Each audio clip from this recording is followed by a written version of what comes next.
Welcome back to the Deep Dive. Really glad you could join us again. Good to be here. Today, we're tackling something really important. We've got these notes here, clearly aimed at revision for, well, myasthenia gravis. That's right.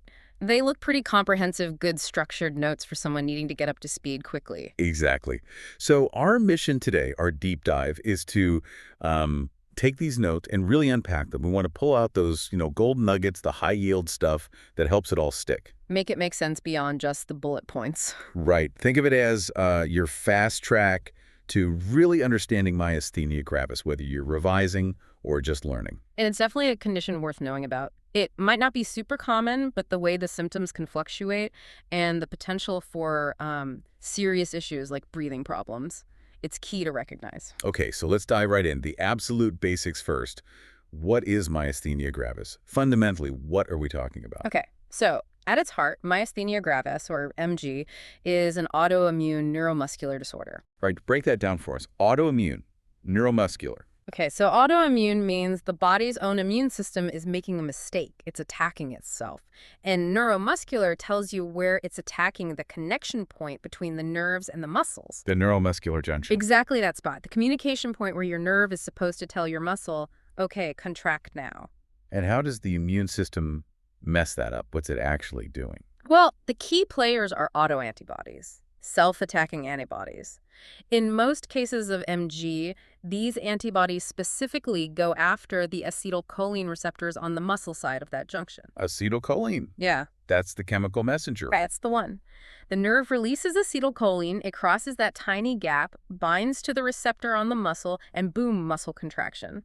But if antibodies are blocking or damaging those receptors... The message doesn't get through properly? Precisely. The signal is weakened or blocked altogether. Okay, so the communication breakdown. What does that look like for the patient? What's the result? Muscle weakness and fatigue, but it's a specific kind of fatigability. Because there are fewer working receptors, the signal gets weaker with repeated use. Ah, so that's why it gets worse with exercise or activity. Exactly. The available receptors get used up or overwhelmed quickly. And conversely, it tends to improve with rest because the system gets a bit of a chance to recover. It also gets temporarily better with certain drugs that help boost the acetylcholine signal. That pattern. That makes a lot of sense now. It's not just feeling tired, it's the muscles literally tiring out because the signal fades. Who tends to get this? Is there a typical profile? There is, yeah. It has this sort of classic bimodal age distribution. You often see it starting in younger adults, particularly women in their 20s and 30s. Okay. And then there's a second peak later in life, usually affecting men more often, say, over 70. Interesting. So two main groups. Right. And some studies suggest maybe a higher incidence in people with Afro-Caribbean heritage, but the main pattern is those two age peaks. And I see notes here about associations. Hmm. It often doesn't travel alone. No, it definitely has connections. A big one is the thymus gland. About 15% of people with MG have a thymoma, a tumor of the thymus. 15%, wow. And even more, maybe 50 to 70% have thymic hyperplasia, where the gland is just enlarged.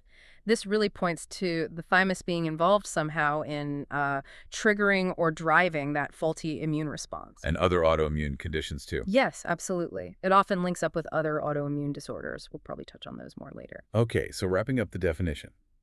The core concept is autoimmune attack, target, the nerve-muscle connection point, method, antibodies block the signal receptors, result, fatigable weakness. That's the essence of it. If you grasp that, you've got the foundation. Great. So let's dig a bit deeper then. What actually causes this attack? Why does the immune system suddenly decide these receptors are the enemy? What's the etiology?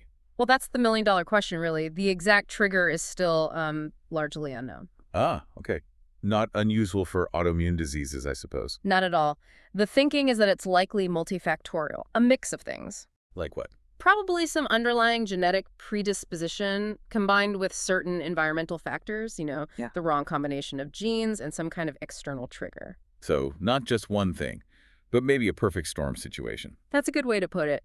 The main culprits in the how it happens are still those autoantibodies, mostly IgG1 class, attacking the acetylcholine receptors, or sometimes attacking another protein called MuSK, muscle-specific kinase. MuSK, okay. Yeah, that's seen in a smaller subset of patients. But either way, these antibodies disrupt the signaling process. Any ideas about those environmental triggers? What might kick it off? Viral infections are often suspected. Maybe a virus triggers an immune response that then unfortunately cross-reacts with the body's own tissues. Hormonal changes are sometimes mentioned too, perhaps explaining some of the gender patterns. And the thymus keeps cropping up. It really does. That high rate of thymic hyperplasia or thymoma strongly suggests the thymus plays a role in sort of miseducating the immune system in MG patients, teaching it to attack the neuromuscular junction components. Is there a clear genetic link mentioned? Yes, there are associations noted with specific HLA types, like HLA-B8 and DR3. These are immune system genes, so it reinforces that genetic susceptibility component. Okay. So summing up the why. Yeah. Basically, unknown trigger, but likely involves a genetic predisposition, maybe environmental factors like viruses or hormones, leading to those autoantibodies blocking the signal, with the thymus often playing a key role in the background. That's a pretty accurate picture of our current understanding of the etiology, yes. Right. So building on that genetic idea and other factors, who is actually more likely to develop MG? What are the specific risk factors? Well, as we touched on with the age patterns, being female is generally a risk factor, especially for that earlier onset peak, sort of 20s, 30s. Okay. Having a family history is also relevant. Either family members with MG itself or even just a history of other autoimmune diseases in the family can increase the risk. Makes sense, given the autoimmune nature. Exactly. And those genetic variations we mentioned, like the HLA associations, they contribute to the risk profile too. What about those other specific autoimmune diseases that are often seen alongside MG? Yes, that's a really important association. Having one autoimmune condition often increases the risk of developing others. The notes list some key ones to be aware of with MG. Which ones are those? Graves' disease, that's an autoimmune thyroid condition. Rheumatoid arthritis. SLE, or lupus. Vitiligo, which affects skin pigment. Pernicious anemia, impacting B12 absorption.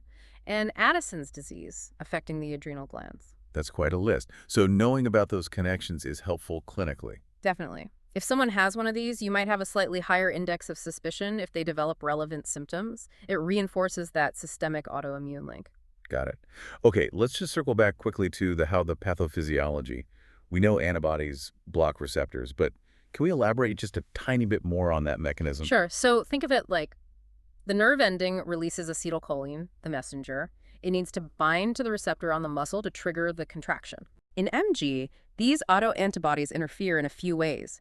They can physically block the binding site, like putting gum in a lock. Okay. They can also trigger inflammation and complement activation that's part of the immune system, which actually damages the structure of the neuromuscular junction, destroying receptors.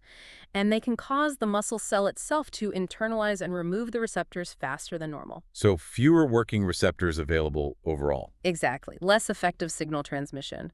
The nerve might be shouting, but the muscle isn't hearing it properly, especially when asked to work repeatedly. And again, the thymus is often implicated in where this immune misstep might originate. So the simple version, antibodies mess up the receptors, blocking or destroying them, so the message from nerve to muscle gets lost or weakened. That's the core pathophysiology, yes. Antibodies block the message is a good shorthand. Now this is crucial. If someone presents with muscle weakness, well, that could be many things. How do doctors differentiate MG from other conditions? What's on the differential diagnosis list? This is absolutely key for accurate diagnosis.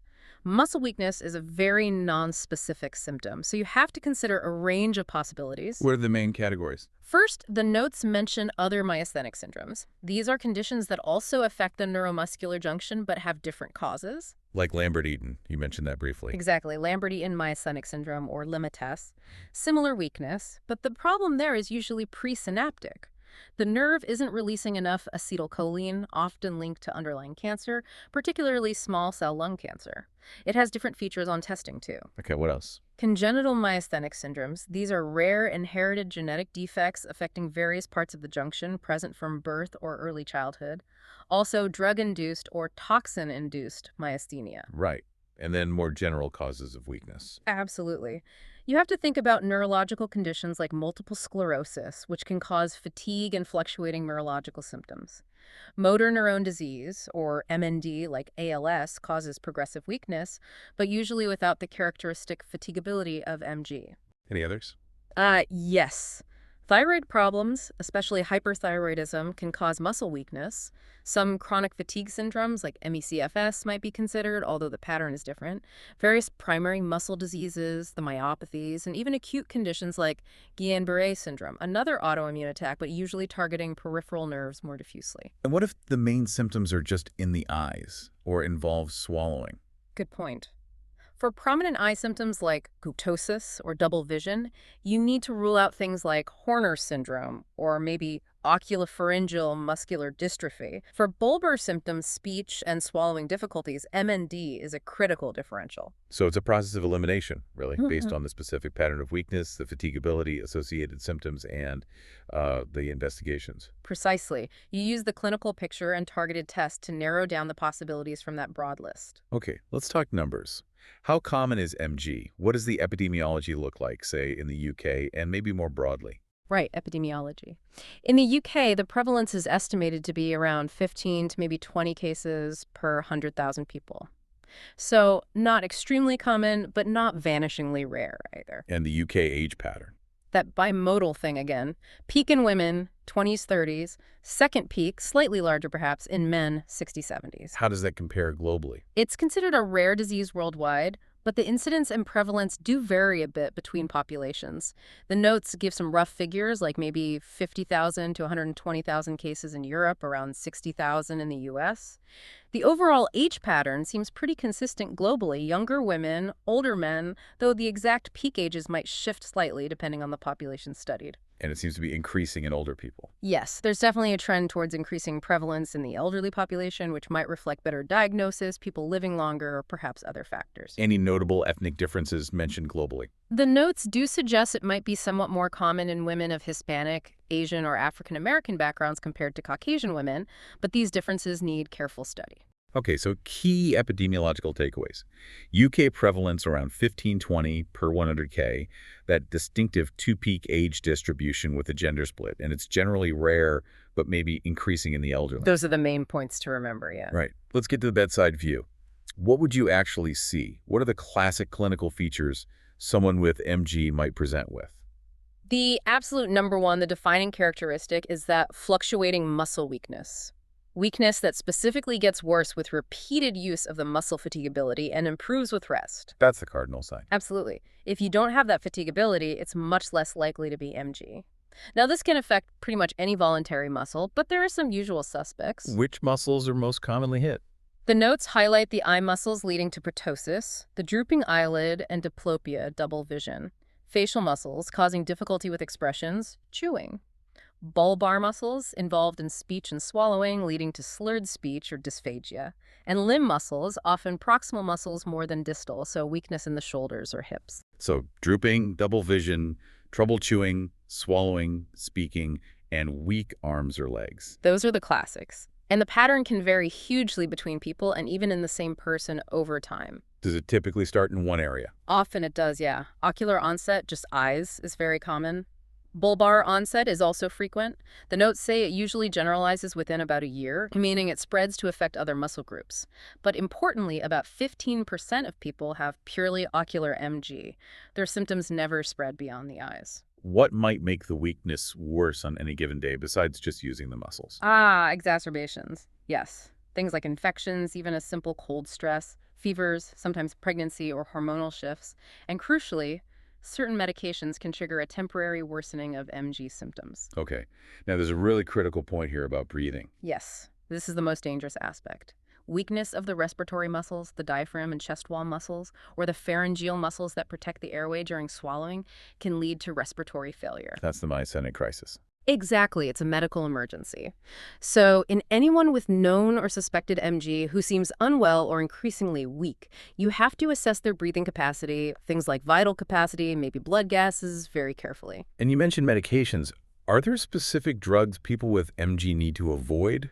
Yes, there's a list of drugs known to potentially worsen MG.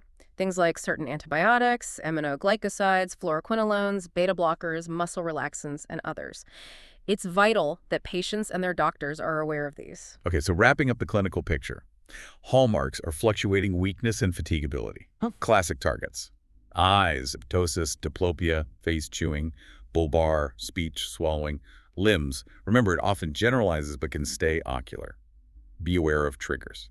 And critically, watch out for respiratory compromise. That's the big danger. You've got it. That pattern should scream, consider myasthenia gravis. So if you do suspect MG based on that clinical picture, how do you actually nail the diagnosis? What investigations are key? Well, it starts with that thorough history and neurological exam, really focusing on demonstrating that fatigability if possible. Right. Then the tests. The absolute cornerstones are the blood tests for those autoantibodies we talked about. The AChR and MuSK ones. Exactly. Anti-acetylcholine receptor antibodies, AChR antibodies, they're positive in about 90% of people with generalized MG. So a positive test is very helpful. And if that's negative? Then you test for anti-muscle specific kinase, MuSK antibodies. These are found in maybe 40% or so of the AChR negative patients, often those with more prominent facial and bulbar weakness. Knowing those rough percentages is useful. Okay, antibody tests are crucial. What else? Next up is electrophysiology nerve conduction studies. Specifically, repetitive nerve stimulation. What does that show? You stimulate the nerve repeatedly and measure the muscle's response. In MG, you typically see a decremental response. The muscle's electrical output gets smaller with each successive stimulus. That's the electrical signature of fatigability. And even more sensitive is single-fiber EMG. It looks at the connection between individual nerve endings and muscle fibers and can detect increased jitter, tiny variations in the timing of activation, which reflects the instability at the neuromuscular junction. Okay, so nerve studies confirm the faulty transmission. What about imaging? Absolutely essential. A CT scan of the chest, the thorax, is needed in pretty much everyone diagnosed with MG. To look for? The thymoma, that tumor in the thymus gland. Given that 15% association, you have to rule it out or find it if it's there, as it impacts management significantly. Got it. Any other tests mentioned? Well, CK levels, creatine kinase, a muscle enzyme, are usually normal in MG, which helps differentiate it from muscle diseases where CK is high. Thyroid function tests are important too because of the link with Graves' disease. Brain MRI might be done sometimes just to rule out other central nervous system causes if the picture isn't clear. What about those older clinical tests, like the tensilon test? The edrophonium test or tensilon test. Historically important, yes. It involved injecting edrophonium, a very short-acting acetylcholinesterase inhibitor, to see if weakness transiently improved. But it's risky. Very. The notes highlight the risk of significant bradycardia, slowing of the heart, even cardiac arrest. So it's rarely, if ever, performed nowadays, especially with the availability of antibody tests and EMG. Is there a safer alternative mentioned? The notes mention the ICE test, which is simple and safe for ptosis.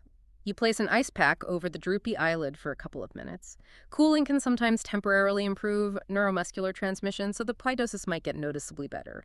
It's not definitive, but can be a useful clue while waiting for other tests. And don't forget testing for those associated autoimmune diseases we discussed earlier. Right, especially if the clinical picture suggests it. So the diagnostic pillars are really antibodies, AChR, MuSK, chest CT for thymoma, and the electrophysiology, repetitive nerve stimulation, SFMG. Okay, diagnosis confirmed. What happens next? How is MG actually managed? What's the treatment strategy? Right, management. The main goals are pretty clear. Improve the patient's muscle strength, minimize their symptoms day to day, and ultimately enhance their quality of life. How do you achieve that? There are sort of two main prongs to the attack, plus managing emergencies. First, you treat the symptoms. Okay. That's primarily done using acetylcholinesterase inhibitors. The most common one is pyridostigmine. These drugs work by slowing down the breakdown of acetylcholine in the neuromuscular junction. So more messenger hangs around longer. Exactly. Increases the chances of it finding one of those few working receptors and getting the signal across. It helps strength, but it doesn't fix the underlying immune attack. All right, so how do you tackle the immune system? That's the second pawn, immunosuppression. You need to dampen down that faulty immune response. Often the first step involves corticosteroids, like prednisolone. They're quite effective, but have long-term side effects. So you try to limit steroid use? Ideally, yes. That's where other immunosuppressants come in, often called steroid-sparing agents. Azathioprine is a very common one used for long-term control. And then there's thymectomy. Surgical removal of the thymus gland. Yes, definitely indicated if there's a thymoma. But studies show it can also be beneficial even in patients without a thymoma, particularly younger patients with AChR antibody-positive generalized MG. It seems to help rebalance the immune system over the longer term for many. What if those initial treatments aren't quite enough or someone can't tolerate them? Then you move on to other options. The notes list several: cyclosporin, mycophenolate mofetil, tacrolimus, sometimes stronger agents like cyclophosphamide or methotrexate. And then there are more targeted therapies. Like rituximab. Exactly. Rituximab targets B cells, the immune cells that eventually produce antibodies. It's particularly useful for MuSK antibody-positive MG, which often doesn't respond as well to the standard treatments. Any newer things on the horizon? Yeah, the field is definitely evolving. The notes mention things like eculizumab, which targets part of the complement system, and other biologics like belimumab are being explored or used in refractory cases. Research is ongoing. Okay, and what about that emergency situation, the myasthenia crisis? How is that managed acutely? That requires immediate intensive treatment. The key interventions mentioned are plasmapheresis, also called plasma exchange. Which cleans the antibodies out of the blood. Essentially, yes. It removes the patient's plasma containing the harmful antibodies and replaces it. The other main option is intravenous immunoglobulins, IVIU. Giving pooled antibodies from donors. Right. High doses of IVIU seem to work by overwhelming or modulating the patient's own immune system temporarily. And critically, if breathing is failing, mechanical ventilation is essential for support. So thymectomy, always done if there's a thymoma, potentially helpful otherwise, especially in younger patients. That's the general thinking based on current evidence, yes. And other supportive things. Yeah, absolutely. Physical therapy, speech therapy to help with swallowing and communication. Sometimes dietary modifications are needed if swallowing is difficult to prevent choking or aspiration. And a quick mention for newborns of mothers with MG. Yes, neonatal myasthenia. Because the mother's AChR antibodies can cross the placenta, the baby might be born temporarily weak. They usually just need supportive care in the neonatal unit for a few weeks until the mother's antibodies clear from their system. Okay, so recapping management. Symptomatic treatment first, pyridostigmine. Then address the cause with immunosuppression, steroids, azathioprine, maybe others, plus thymectomy. And have a clear plan for myasthenic crisis. Plasma exchange, IVG, ventilation. That covers the main strategies, yes. It's often a combination approach tailored to the individual. What's the long-term picture like for some diagnosed with MG? What does the prognosis look like these days? Generally, the prognosis is actually pretty good now, much better than it used to be. That's encouraging. It is. With the treatments we have available, most people can achieve significant symptom control and lead, pretty full and productive lives. But it's not always smooth sailing.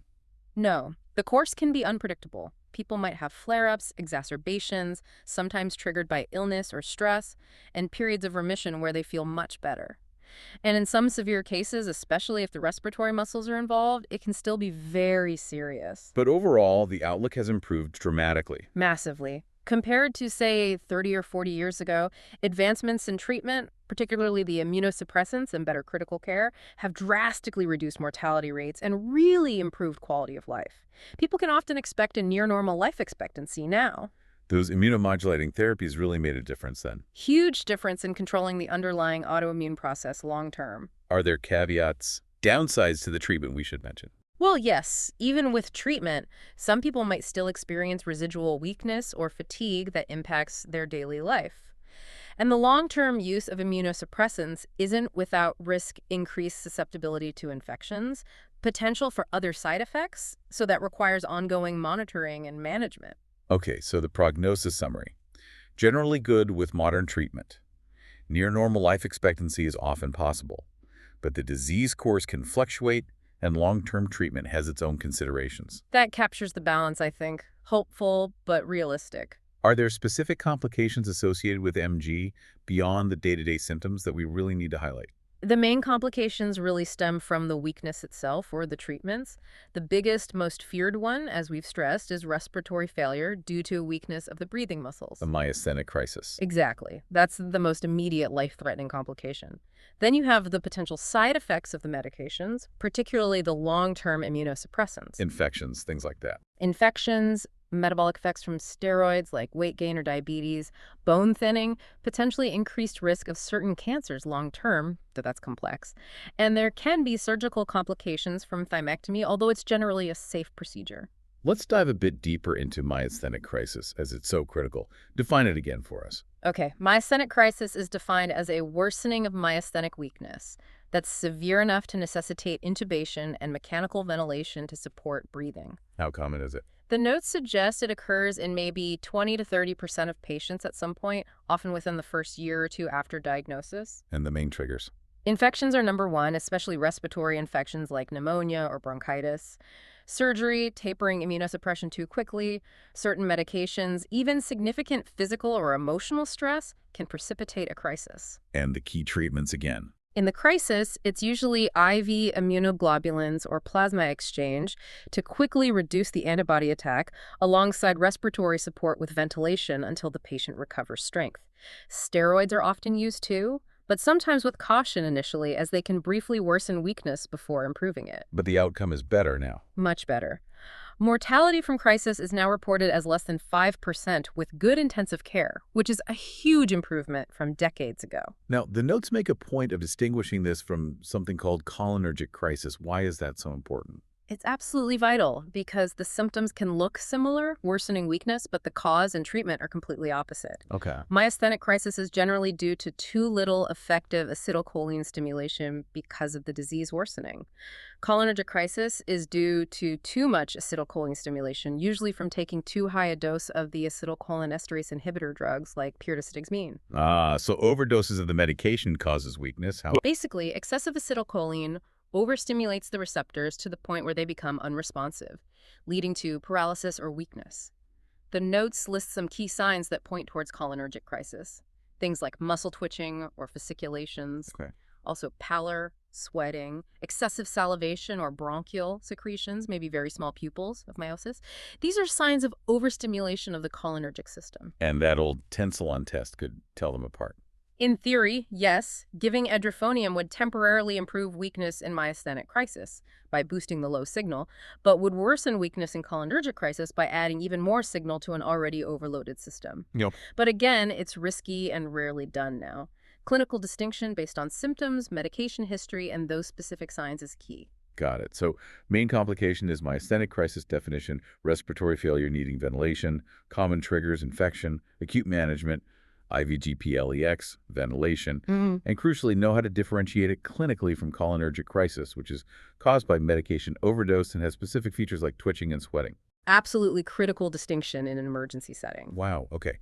That really was a deep dive, taking those structured notes and hopefully turning them into something much more, well, usable and memorable. We've gone from definition, causes, risks, right through how it works, how it looks, how you test for it, treat it, and the outlook and dangers. Yeah, we've hit all the key areas outlined in those notes. Hopefully, talking it through like this helps cement those core concepts for anyone needing to revise or understand MG better. I really hope so. Turning facts into a conversation hopefully makes it stick. So as we wrap up, what's a final thought you'd leave our listeners with about myasthenia gravis? Something to kind of chew on. A final thought. I think what remains fascinating about MG is that interplay between the immune system and the nervous system at such a fundamental level, basic muscle contraction, and also the challenge it represents clinically.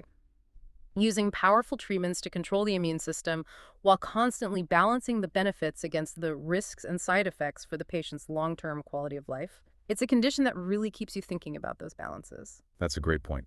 The complexity of managing it effectively. Thank you so much for walking us through all of that. My pleasure. Always interesting to discuss. And for you listening, if you're looking for more high-yield revision material like this, especially for exams like the MSRA, remember you can find excellent resources over at pastthemsra.com. They have some great stuff. And don't forget, for valuable free resources to support your studies, definitely check out freemsra.com. Worth a look for sure. Brilliant. Well, thanks again for joining us on this deep dive. We'll catch you on the next one.